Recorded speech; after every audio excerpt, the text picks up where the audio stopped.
Hey, by the way, if you're in the LA area today, come and see me. I'm over in Irvine, right across the street from the airport over there. It's going to be a really good time for realtors and lenders alike. Also, we want to let you know that MGIC is ready to do your home-ready deals. Those are the high LTV Fannie deals. If you want to get your home-ready deals going, do it with MGIC. Click this banner right over there. All right, so you probably saw this, but Quicken Loans says that they might quit doing FHA loans. I don't believe them. I really don't. There's too much money to be made, and the Cleveland Cavaliers, they're like $60 million over the salary cap. And I got news for you guys over there in Cleveland. Stephen Curry's the best basketball player in the NBA, not LeBron James.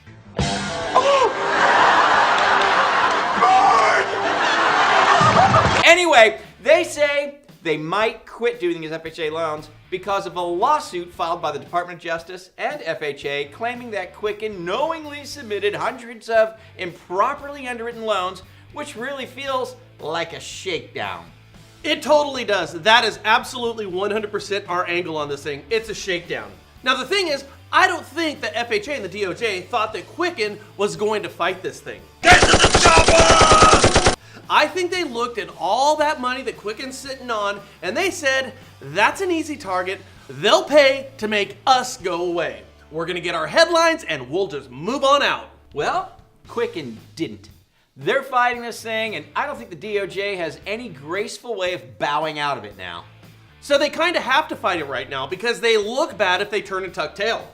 Now, Bill Emerson of Quicken told Housing Wire that FHA has its own review process for loans, but that process has been abandoned at the direction of the DOJ.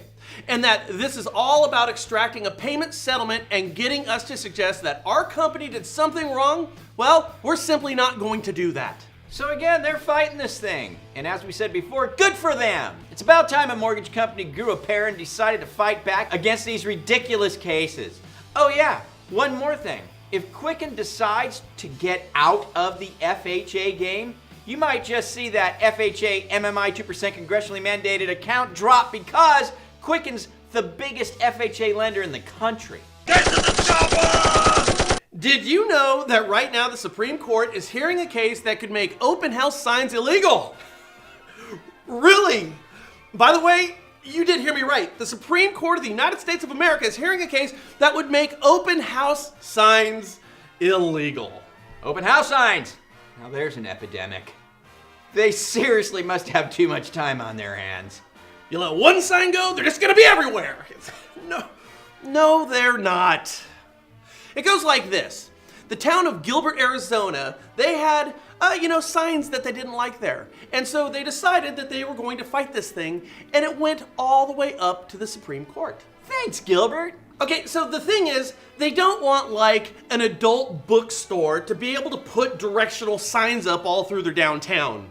Okay, so get rid of that.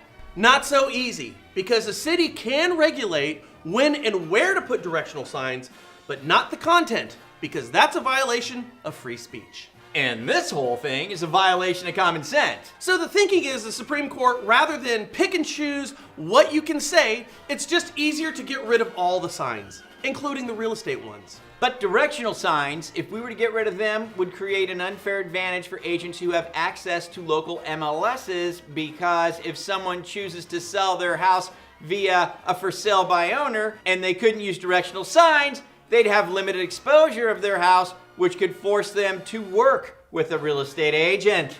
And signs for other businesses, they're usually in static locations where consumers can find them. The adult bookstore. Listings, they're dynamic because what's for sale today is different tomorrow and at different locations. And open house signs improve access for all citizens to housing and support fair housing and non-discrimination efforts. And it's a freaking sign! Signs at the Supreme Court.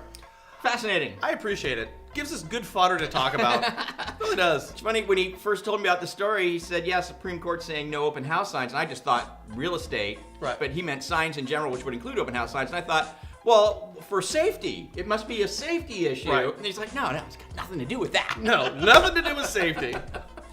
You gotta get rid of the guys who hold the signs who create car accidents and intersections. That 50-year-old tweaker. Right. Anyway, you guys have a great day. Leave us your comments down below, and we'll get to those on the next show and see what you got to say and put them up there and talk Yeah. about it a little bit. And with that, you guys have a great day. Forward, share, and subscribe in your upper right-hand corner. We'll catch you tomorrow. Adios. Make sure you come see me today.